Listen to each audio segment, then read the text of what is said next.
ఇది కేవలం సమాచారంగా మాత్రమే భావించండి. వైద్య నిపుణులను సంప్రదించండి. Doctor Kavya, first of all let's start with food. ఈ రోజుల్లో ఒక బర్డెన్ అయిపోయింది. ఏం తినాలి, ఎంత తినాలి, పడుతుందా లేదా, ఈ 3 క్వెషన్సే. కరెక్ట్. ఎందుకు ఇలా మారిపోయింది? సో బేసిక్లీ ఒకటి వెరీ వెరీ ఇంపార్టెంట్గా ముందు మనం అసలు దీని గురించి ఇంత ఆలోచించే వాళ్ళం కాదు. అట్లీస్ట్ మన early generations probably the quality of food వల్లేమో.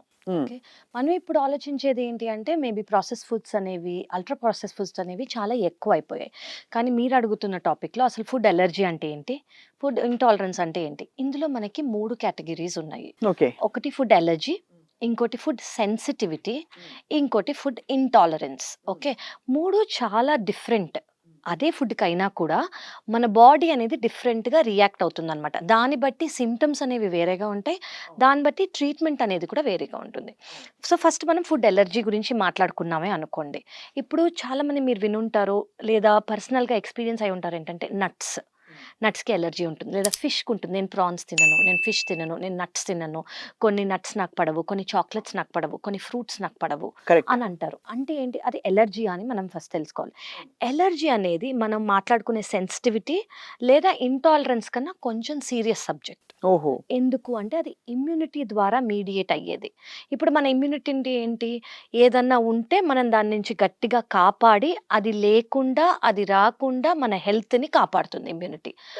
అదే ఇమ్యూనిటీని వీకెన్ చేసేది ఎలర్జీ. ఓహో, అంటే క్రమక్రమేణా చేస్తుందా ఇది, లేక? సో ఇది ఏంటంటే అప్పటికప్పటికి మనకు తెలిసిపోతుంది అనమాట. ఫర్ ఎగ్జాంపుల్, ఎవరికైనా ఒక పర్టికులర్ పదార్థం పడలేదు, ఒక ఫిష్ తిన్నారనుకోండి, వాళ్ళకి ఎలర్జీ వాళ్ళకి ఎలా తెలిసిపోతుంది అంటే వెంటనే వాళ్ళ టంగ్ అనేది స్వోలన్ అయిపోతుంది.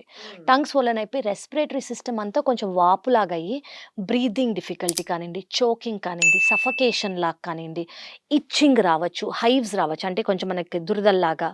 సో ఇవన్నీ బాడీలీ ఎనాఫిలాక్సిస్ అని అంటాం అనమాట. మనం ఎనాఫిలాక్సిస్ అంటే బాడీలో ఒక ఎలర్జీని వచ్చింది, మన బాడీ మన ఇమ్యూనిటీ సిస్టమ్ దాన్ని అగేన్స్ట్గా వచ్చే రియాక్షన్స్ ఇవన్నమాట. సో ఇవి it can be life threatening also. Life threatening అంటే ఏంటి, ఏ విధంగా అంటే రెస్పిరేటరీ ప్యానెల్ అనేది ఇన్వాల్వ్ అవుతుంది కాబట్టి స్పాజంలోకి వెళ్ళిపోయి బ్రీతింగ్ డిఫికల్టీ వచ్చి కొంతమందికి ఆక్సిజన్ పెట్టాల్సి వస్తుంది, లేదా కొంతమందికి ఇమీడియట్గా ఎమర్జెన్సీకి తీసుకెళ్లాల్సి వస్తుంది. This is allergy. సో ఎలర్జీలో మన బాడీ ఇప్పుడు ఒక ఎలర్జన్ వచ్చింది, అది నట్స్ అవ్వచ్చు, ఫిష్ అవ్వచ్చు, ప్రాన్స్ అవ్వచ్చు, కొంతమందికి క్రాబ్స్ అవ్వచ్చు, కొంతమందికి డైరీ ప్రోడక్ట్స్ అవ్వచ్చు, అలా చాలా ఉంటాయి. సో అదంటూ తీసుకున్న వాళ్ళకి మన బాడీ ఐజీఈ అనే ఒక యాంటీబాడీ అంటే ఏంటంటే దీన్ని ఫైట్ చేయడానికి మన ఇమ్యూనిటీ రిలీజ్ చేస్తుంది అనమాట. సో ఇది ఎక్కువగా రిలీజ్ అవుతుందంటే దాని నుంచి మనం కాపాడుకోవడానికి చాలా ప్రయత్నం చేయాల్సి వస్తుంది. అండ్ ఏది తింటే అవుతుందో మనకి చిన్నప్పటి నుంచి పెద్ద అయ్యే వరకు అర్థమైపోతుంది అనమాట.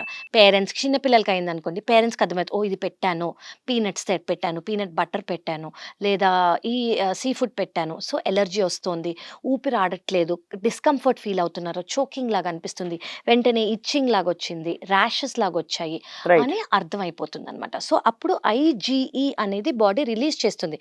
మన బాడీకి ఎలర్జన్ పడదు కాబట్టి దీన్ని ఫైట్ చేయడానికి ఐజీఈ అని బాడీ రిలీజ్ చేస్తుంది. సో ఇలా జనరలీ ఫుడ్ ఎలర్జీ ఉన్న వాళ్ళకి ఐజీఈ సీరం అంటే బ్లడ్ లో ఇవి ఎక్కువ ఉంటాయి. అంటే అవి ఎక్కువ ఉన్నాయంటే బాడీ అలర్ట్ మోడ్ లో ఉన్నట్టు ఏదో ఎలర్జీ వచ్చినట్టు, ఆ ఎలర్జీ ఏంటనేది మనం తెలుసుకోవాలి.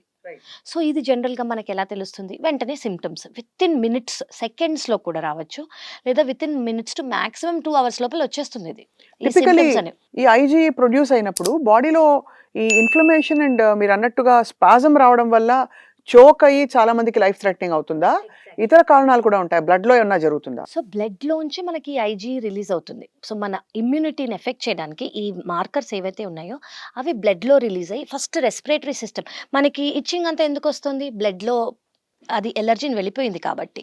సో రెస్పిరేటరీ సిస్టమ్తో పాటు బ్లడ్ కూడా ఇన్వాల్వ్ అవుతుంది, మొత్తం సిస్టమిక్గా ఇన్వాల్వ్ అవుతుంది అనమాట. మనకి వెంటనే అలర్ట్గా అయ్యేది ఊపిరాడకపోవటం, టంగ్ స్వోల్ అయిపోవటం, ఇక్కడ గట్టిగా మింగుతుంటే వాళ్ళకి ఇక్కడ ఏదో చోక్ అయినట్టు, ఇబ్బందిగా, అడ్డుగా ఉండటం అలా అనిపించేస్తుంది, వాళ్ళకి వెంటనే అనిపించేస్తుంది.